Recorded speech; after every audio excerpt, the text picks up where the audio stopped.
Here we go, here we go, here we go, here we go. This is it. This is Top Flight Time Machine. I am Andy Hot Body Dawson. Pow, pow, pow. I'm Sam Nifty Delaney. So what? Welcome along. It's the Monday morning episode. You get it on Sunday evening. If you're IFS, you'll probably get it just as the England-Serbia match is kicking off. Maybe you'll choose to listen to this instead of watching England. Maybe you'll have England on mute and listen to this brand new episode while you're watching England against Serbia. The team's just been announced. Have you seen the team? Yeah. We haven't got a left back. What's that about? Yeah, what's it matter? End of the day. That's a good bit of analysis. That Yeah, good punditry. I like cares? it. I'd like to see more of that kind of punditry. Yeah. Right, Roy. What do you think about the England team? Who cares? Yeah. It You've got to go out there and run around. That's all you got to do. doesn't matter. It's just Surely. at the end of the day, it's a game, and wherever you stand, whatever you. I'll sit. Who cares? Sit down, stand up, go around on all fours if you want. It doesn't matter. Doesn't matter. These lads, they've been playing football at the top level since they're little boys. Little boys in the playground, they're the best ones. And they still are. And they've made it all this way to the World Cup or whatever it's called. And for God's sake, I mean, just let them go out there and play, surely. This position nonsense. These positions. I tell you what, it's coming from the continent. It's not welcome. It's silly. It's pretentious. And it just overcomplicates a simple game. It's 22 men. It's a ball. It's 2 goals. That's all that fucking matters. In fact, I got a lot of respect for Gareth Southgate because what he's done there tonight, he's put Trent Alexander-Arnold in midfield, which is where he doesn't even fucking play. Now, I've got a lot of respect for that. He's just saying to the lad, just go out there and kick the ball around. Run around the lot, get stuck in and kick the ball. Stand where you want. Down the pitch. You're a free man. It's a free country. Last time I checked. You can't be telling a grown man where to stand on a fucking field to play. What is it? Nazi Germany? I know we're in Germany, but I'm pretty sure Hitler blew his own fucking brains out a while back now. So the team's out there. The game starts in 45 minutes from now. Remember, the Dutch of the 70s didn't have positions. This is true. You could argue they were far better players than England have got. They didn't have positions. They worked out in the 70s that positions were for fucking Tories. You've got to go there. Well, what if I want to go over there? Paul said, no, you're not allowed. You have to stay in that position. Fuck Remember off. the blackboard I'll go where I fucking in the want. dressing room? Go where I fucking want. The blackboard in the dressing room, your name was on it. You have to stand there on the left. Stand on the left-hand side of the park at all times. Fuck off. Stand where I fucking want, mate. Fucking game's about running about anyway, innit? I'm not. Maybe it's all right for lazy cunts to stand in one position, not me. I'll be all over the fucking shop. You had players like Stan Bowles and Frank Worthington who had that attitude, didn't they? They were all like, fuck off. Yeah, I'll go where I fucking want. Yeah. I think that's right. I'll go where the fucking action is. I was watching the Dutch earlier, and Martin Keown, who is imbecilic, couldn't stop talking about he's an imbecile. I actually happen to think he seems like quite a nice guy. He wasn't a nice player. He was a horrible, malicious player. Yeah. But as a human, I think he's nice. But there's no getting away from the fact he's an imbecile, right? Yeah, he's got no place on licence fee funded television, in my opinion, right? Yeah. And he could, because he was watching the Dutch, he felt like he had to compare everything to Johan Cruyff. And he's like, someone at one point, I think, just passed the ball with the outside of their boot. He went, that's would you call that a Cruyff turn? And the commentator said no. And he said, all right, we'll call it a Cruyff flick then. Right? And then a bit later he said something else. That was very Cruyff-esque. And I'm thinking, mate, it's the only thing you've turned up and they said, Martin, today you're commentating on a game between Poland and Holland. And all he thought is, Holland. I know a bit about them. Johan Cruyff. And he had a thing called the Cruyff turn. So he's tried to shoehorn that into every bit of analysis. It reminded me exactly of John Fashanu on the episode of Come Dine With Me, where he describes everything as succulent. It was the same fucking situation. It's like John Fashanu had one thing and that was succulent. Martin Keown, John Fashanu, also an imbecile, of course. Martin Keown, Cruyff. I'm going to compare everything to fucking Cruyff. It was absurd. Here's the thing, right? Martin Keown is 57 years of age. Yeah. I'm 52 next month. You're 48? 49. 49? We turn 49, right? So we're kind of grouped in the same era as Martin Yeah. Keown. He's a bit older than us. How much fucking footage of Johan Cruyff did we see as kids? No, none, really. None. Yeah. Not the Cruyff turn. No, I We saw that. it They when showed I on got the my telly. Best of the World Cup VHS in about 1989. First time Yeah. I'd seen it. Did he play in the 78 World Cup final, which was live on the telly? No, I don't he think didn't. He didn't. retired by then. He didn't play in that. They booted him out for being too much of a gobshite. dick. He played. Yeah, he was Yeah. a dick. He played in '74, and that's when he did this fucking turn. It's not Keown that. might have seen that, I like that. being older than us. Listen, I'll give you a little That's all. story. I've probably told this before, but there is no, there's not even a statute of limitations on how many times I can retell a story, as regular listeners will know. No, it certainly isn't. But Martin Keown is so stupid that he once seemed to mistake me for a professional footballer, right? Which went down in. I used to do a show Saturday mornings. I was a co-host on BBC Five Live, and it was like Saturday morning kind of bit of football, bit of talking shit. And Martin Keown came in Sounds good. one week to just talk about preview a game. I can't remember the game, and I asked him a question about the game, like something dull and tactical, like what do you think they should be doing, how they should set their defence up. And he went, well, I don't know, what do you think? And I went, what? And he went, what? Because he talks, I can't quite do his accent, but it's a little bit like Bonkin, isn't it, right? And he goes, what do you think? And I went, I said, I don't know. I said, that doesn't matter what I think, does it? And he goes, no, I'm interested to know. He wasn't being aggressive. He was genuinely curious. So I told him what I thought, and then eventually he revealed his thoughts. And then he did it 2 or 3 more times. Like and then he started addressing me directly and going, what do you think about the form of such and such? And the producer, who I'm still a good friend of, she's got in my ear, I'm not certain, but we're pretty sure in the gallery here that Martin thinks you're a footballer too. And I'm looking round at her nodding as if say, well, fucking something weird's going on, because he keeps asking me for opinions on serious matters that I'm ill qualified to pass comment on, and that no one listening cares about my opinions on.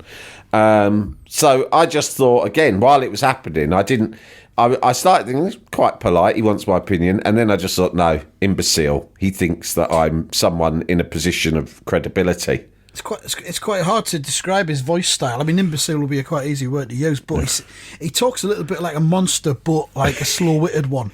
Yeah, he does. You get Like in someone a cartoon. from Scooby-Doo. Or like from Chorlton and the Wiggles. Yeah. It's a little bit of that I going on. think that he's a bit like Johan Cruyff, isn't he? The way he What does. do you think? He does the turning and the spinning round, and he uses his different feet. Do you think that as well, Sam Delaney? Yeah, I do, yeah. Fucking hell. So that's Martin Keown for you. Yeah. Martin Keown covered there. Oh, Assessed. I've got one other Dutch thing though that came up while I was. Alright. Someone tweeted something really funny about Memphis Depay, a player I've always had my suspicions about. Right, and someone's tweeted. I don't know where this came from. Someone called Mooms retweeted it, but I don't know where the original thing comes from. It goes, Memphis Depay.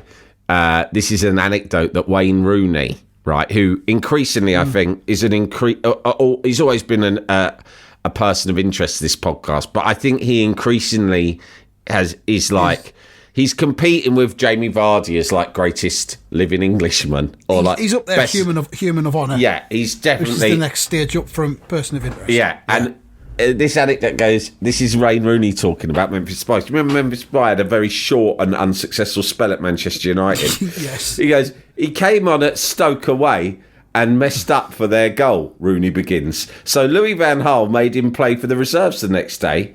I said to him, look, it's a bit difficult for you. Just don't come in with all your fancy stuff.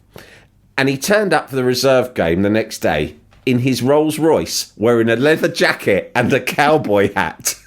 Right? But listen to what Rooney rounds it off by saying. He goes, and I just thought to myself, what's the point?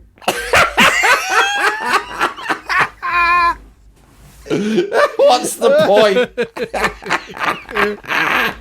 Fucking hell. What's the point of anything? Of anything. That's it. It was so life. absurd. That's what you would have thought, though. Like, the fucking a roller turns up at a reserve game and Memphis Depay gets out in a leather jacket, and it would make you call into question why humanity has the right to continue existing on this planet. Yeah, exactly. It spun Wayne Rooney into an existential crisis. Yeah. There's a great Wayne Rooney documentary on BBC iPlayer. Yeah, I really want to watch it, yeah. Have you seen it yet? It's excellent.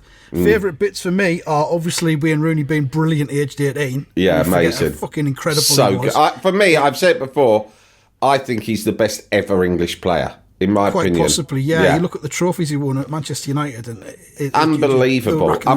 Unbelievably underrated, I think, as well. But that Euro 2004, just watching him just fucking running rings around the French team in the first match, which we ultimately lost 2-1, like two really late goals. But he just... I was at that game. Were you? Yeah. Hell. Incredible end to it, yeah. But he's running rings around them, making idiots of them. And but also the talking head appearances in it from Michael Owen, in which all of them, he just talks about himself. Yeah, even of though course. it's a Wayne Rooney documentary. He talks about himself and basically about how Rooney was putting his nose out of joint by coming along good. and being brilliant. Yeah. There Overshadowing there him. was a story at the time in the tabloids. I don't think it mentioned Owen. It didn't name Owen, but it was heavily indicated without naming him that it was him. That it said, a famous England superstar is in trouble with his local police because he was parking his car outside his mansion and some local lads started winding him up and going, Wayne Rooney's better than you, you're shit, he's much better than you now. And he became so incensed that he chased the kids up the street. Like he was going to beat them up. That's completely Michael Owen, for fuck's sake. Yeah. It's got to be. He's knows right out of joint. Did you see all the shit that Wayne Rooney was saying? I mean, there's been some great Rooney stuff recently. Him, what was it? Him threatening to beat himself up. Did you see that clip where he's saying, I'll meet you at the training ground and I'll do you in? Obviously, that was brilliant. And also him talking about having to sleep with the hairdryer on him in the hotel. And didn't he melt the fucking bed or something? But it's the way he says it. He just says it so calmly. He's sort of shy, isn't he? Yeah. He's shy in the way, but he's knowing as well. Unlike Mike Keown, he's not an imbecile. He knows when he's saying it that it's silly. So he's sort of laughing at himself in a kind of a very shy, gentle way, and I think that's really endearing. Yeah. He's got that self-awareness, hasn't he? Yeah. I mean, of course, he wants to be a lawyer. He took the job at Plymouth, but ultimately he wants to be a lawyer. He wants to train as a lawyer after the Wagatha Christie trial.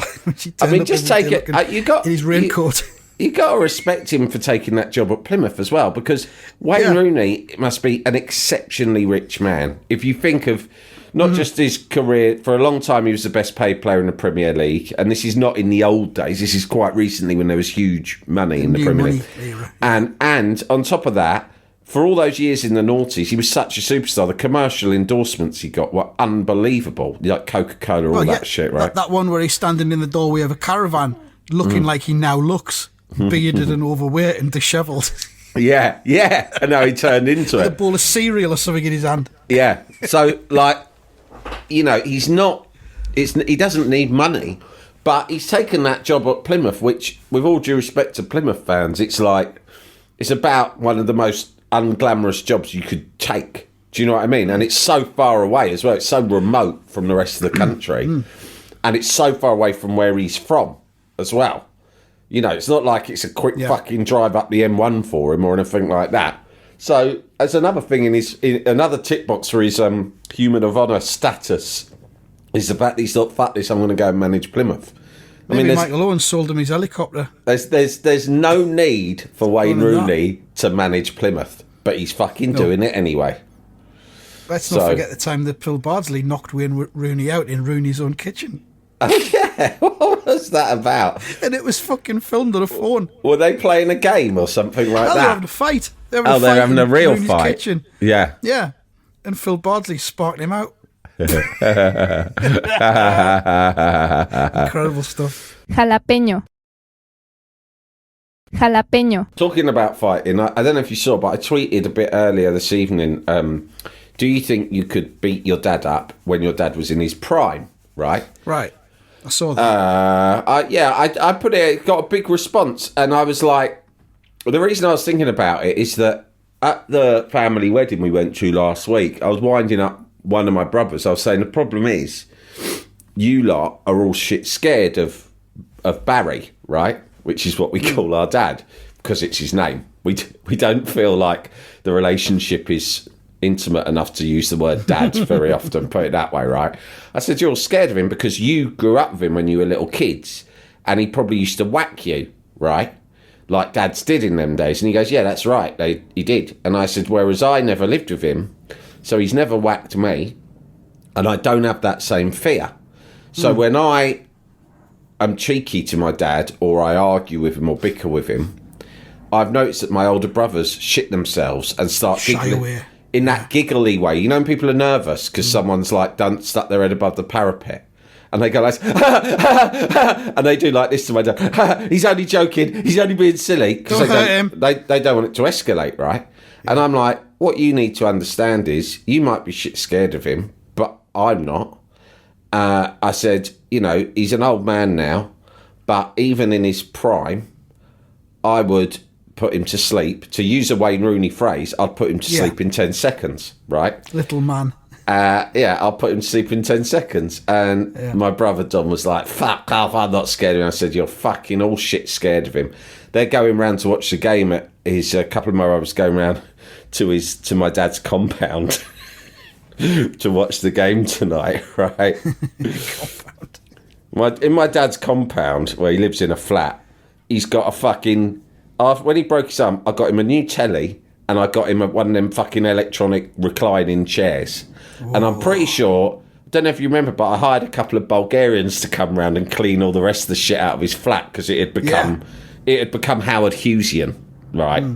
It's the simplest way of describing the situation I found my dad living in last year. So I got a couple of Bulgarians round and I more or less said, chuck everything out apart from that chair and that telly because I've just fucking bought them. So they've had this idea of going round my dad's to watch the game tonight. And I'm like, I've got a cold. I don't know. It can't be COVID back already, but I feel like shit, right? So I'm obviously not going. But they're going to have a nasty surprise when they get there because they don't know that I had all the furniture taken away by a couple of Bulgarians last week. So that's the other reason I'm not going. As well. I've gone... Yeah, I might go round. They're going to go round. There's one fucking chair. My dad will be sat bang centre of his living room using the electronic remote control like fucking Professor X, right? And he'll be really rude to him. What are you fucking doing here? We're here to watch the game with you for Father's Day. Father's Day? What the fuck's that? That's literally the sort of thing he'll say. He'll pretend he's never heard of it, right? Yeah. It'll be like, Father's Day, how ridiculous. What's a father? Yeah, what is it? What are you talking about? What a ridiculous old throwback to you know, what are we, in fucking Victorian times or something like that. And so that's one reason. It's going to be it's basically a prank I've played, that I removed all of my dad's furniture and then never went back round there. And now they're going round there. They're going to be sat on their fucking arses. But I'm about to text. On the floor. I'm about to text and go, enjoy it round Barry's. I can't make it. Hope you don't fucking shit yourselves as usual. without me there to protect you. Without me there to fucking protect you. Fucking like giggling their fucking heads off and trembling every time he looks at them. So yeah, so I won't so that's why I was thinking about this. And I was thinking, yeah, I could have had him in his prime. I'd have him now. I'd have him any time, right? In history. Give me a time machine, I'll do it. See, your dad was in his prime, let's say 30, right? Let's say that was his prime. Yeah. How old would you be in this fight? I'd be the age I'm at now. You're the age you're at now? Yeah. Right. Yeah. So let's say I'm 51 and I'm taking on my dad age when 30. He's 30, yeah. Yeah. Don't know, nah, probably not. It'll be close, but no, I don't think so. Basically, right. My favourite reply to that tweet, because I've had a look, from football legend Don Don Hutchison. Hutchison. Did you see that? Yeah, really funny. Don Hutchison, your tweet says, could you have beaten up your dad in his prime? Don Hutchison says, fucking no chance, pal. That monkey wrench will be wrapped round me bonds even if I thought there was a chance.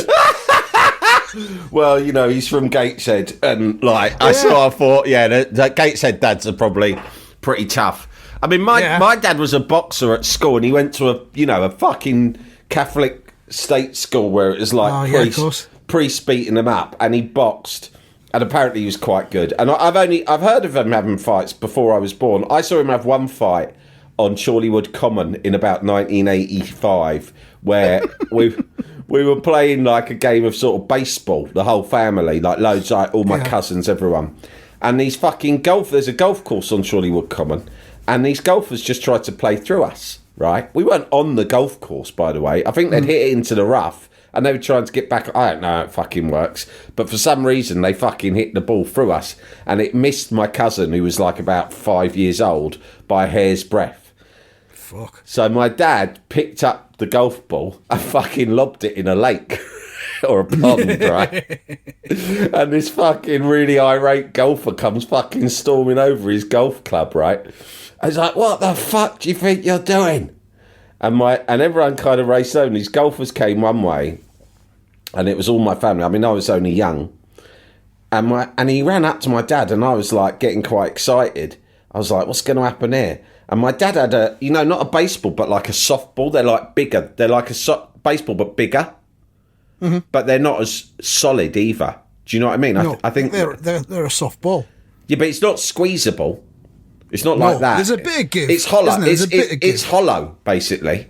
And my dad picked it up in his hand, and this golfer ran up to him to remonstrate, holding a golf club. And I thought, I think this geezer's going to hit my dad with a golf club. And my dad just went, bash, over the top of his head with the fucking softball, not the geezer down. And then the geezer got back up. And by that stage, all my uncles and everyone had gathered round. So he thought, fuck, I might. So I remember the guy going, right, fuck this. I'm going back to my house to get my gun. Wow. It's in Chorleywood, which is it's where my uncle lived. That's why we were there. And it's where my grandparents lived as well. It was very leafy, Hertfordshire, sleepy little polite town, right? He said, I'm going back to get my fucking gun, right? And my dad was like, God, all this. Like, fine, go and get it. Good. Go and get your gun. See what happens. Right? All that sort of big talk. My granddad went fucking irate. I'd never seen him shout at my dad or my uncles before. He went irate at them. You idiots, fucking what you... And then I realised, because he's like, he's going to get his fucking gun. And he's going to come back. And it was shortly after, when was Hungerford? It was. There'd been a shooting. That was about 85, 86. Yeah, he goes, this is how those things happen, like that, Hungerford. And I'm like, what's he getting his knickers in? And my dad's laughing, going, oh, please, Dad. As if he's not coming back to shoot us all. He's a fucking stupid little golfer from Chorleywood. He's not coming back to shoot us all. And now I realise it's because my granddad was from Northern Ireland, where if someone says, I'm going to go and get a gun, they fucking mean it, right? And they do. They come back and they fucking shoot your kneecaps off at best. So everyone else was laughing, thinking this bloke's a fucking fantasist going off to get his gun. My granddad's fucking shat himself because he's grown up in an environment where gun threats are usually made real. But that was the I think gunplay might have been the right word you needed. Yeah. So I thought to myself, well, that's the only time I've seen him in action. I still think I could take him. But I was taken aback by, I think that pretty much everyone who responded said no chance, right? And I felt like saying, lads, have a bit more fucking faith in yourself, right? There's a saying that goes, your dad is your first ever bully, right? Everyone's got different relationships with their dads. I'm not saying everyone has a bad relationship with dad. My relationship with my dad is I talk about the bad sides of it, but lots of it's been really wonderful, right? But dads can be intimidating, right, in various ways. Everyone is convinced that they can't have their dad. But what I'd say to that is that's psychological. Remember, all of your dads are really unhealthy, right? In their prime, They were probably, most of them in their prime in the 70s, right? It's like when people say that the great football teams of the 70s could beat the great football teams of No now. way. Could they? Fuck. No chance. My dad smoked, he drank, he took drugs, and fuck knows what he was eating, but I imagine it was mainly like Fray Bentos pies or some shit like that, right?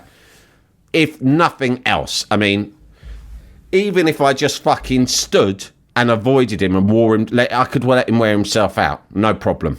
20 minutes, I could let him wear himself out. What a dope. Yeah, he could swing for me. I'd fucking dodge him for 20 minutes. In the end, he'd be that knackered, I'd fucking blow the cunt over. and what I'm saying to all of you, right, listening and thinking, oh, no, I'd never have my dad. My dad's really hard. You're over fucking estimating how hard your dad is. And it's probably because he bullied you when you were a kid. And you're actually worried that he might be, even if he's dead, you're thinking even his ghost might monitor your Twitter response to me and he'll come back and beat you up as a ghost, right? But it's not the case. And I think, you know, it's an important psychological breakthrough for all of us to know that when push comes to shove, you could probably spark out your dad. You can take your dad. It's Father's Day now, and what a perfect opportunity to do it. If he's After the alive, match is finished, get yourself go round round there. Go round there. 10 Spark the p.m. cunt. He'll be a bit sleepy, won't he? He'll just be having his fucking Horlicks. Knock, knock. When he answers Yeah. the door, you just give it. In my Bang. case, well, actually, what I said at the wedding to my brother Dom, because I got really into it and started impersonating. I started saying that I was going to lay my dad out at the wedding, and I said, I kept going, night, night, Barry, to my brother. It just made him laugh. So throughout the rest of the night, like, I kept sidling up behind my brother and going, night, night, Barry. Because that's I don't know, whatever your dad's name is, knock on his door. When he answers it, just say night, night, then say his name, bang, lay him out. And you'll feel, and he'll understand. The next day say, I'm sorry about that last night. It was just something I had to do. Can we put it? I understand. Can we put it behind us? And he'll go, I understand. I have always wished that I'd laid my dad out when I had the chance before he died. I understood. While I was lying there, I thought about why you'd done this, and it made sense. It made sense. sense. I wish I'd been able to do it myself. I wish that I'd laid my dad out, but you have to understand it was different times. It's evolution. The fact that you've gone on and done it, and he didn't do it back then. It's evolution. Well, Mankind is evolving. I put it to my son, and I thought, because he's cocky, and I thought he'd start giving it. I said, don't say something that you're going to end up looking stupid for, because I thought he'd say I could have you now. And he said, no, all right, fair enough. He went, but I reckon he's named a specific date and he's written it down. I can't remember when it is, that he reckons he could have me by. Right. But I said, but by that time I'll be this age and I might not be as hard as I am now. And he said, oh yeah, but I'm naming this date for a time at which I could then time travel back and beat you up. So I thought it was a fair enough answer. And probably with, developments in healthcare, nutrition, etc., there's every chance he will be able to beat me up when he's older. That's the way of the world, isn't it? My son's got something similar going on. He's predicted when I'm going to die. Yeah. Basically. And he's told me I'm going to die when I'm 59. And I'll be in my hammock when it happens, and it'll be a heart attack. Lovely. Out like a light. That's his prediction. 59. So I've got not long, 7 mate. years. 7 years. Yeah, well, now. I'm trying to cram a lot in till it happens. Yeah. Well, what a way to go. If he's right, you couldn't wish for anything better, really, could you? Yeah, he's going to be so chuffed as well about having got it right. Yeah. For the rest of his life. He'll punch the air when he finds you, if he is the one to find you, which he probably will be, because he has such an accurate idea of the date and circumstances. He'll probably be on standby. It'll be summer months, I guess. There'll be like a 3-week window when I'm actually in the hammock in the garden. So something to look forward to. That'll be the. I wonder what sport. We better check out what sporting event it'll be that particular summer as well, to work out what 59. you might be it's watching. It's going to be 2031, so it'll be an off year. It'll be an off year, but there might be snooker on. Might be something on. I reckon that's it for this episode, because England game's about to start. But we will be doing YouTube post-match analysis. We've got no idea why, but we feel as though it's something we should do. I feel like the nation demands it, that's why. Plus, as well, we haven't managed to talk about the old Bill running over that cow. So we'll talk about that on the. We'll talk about that almost entirely on the post-match analysis. try and move away from the football as quickly as we can. We'll try and get Martin Keown on the phone from Germany to see what his views on this cow. Martin, what do you think about this cow situation? It's awful. It's awful. You would have never seen Johan Cruyff doing a thing like that to a cow. So check out our YouTube channel, that's where it'll be, or we'll post the link on Twitter and on the IFS thing. So that's something we'll do at 10 p.m. Sunday evening. If you listen to this the day after, it'll still be available to rewatch and catch up on our YouTube channel. So we might see some of you at 10 p.m. Otherwise, thanks very much for listening, and that's that. That's that.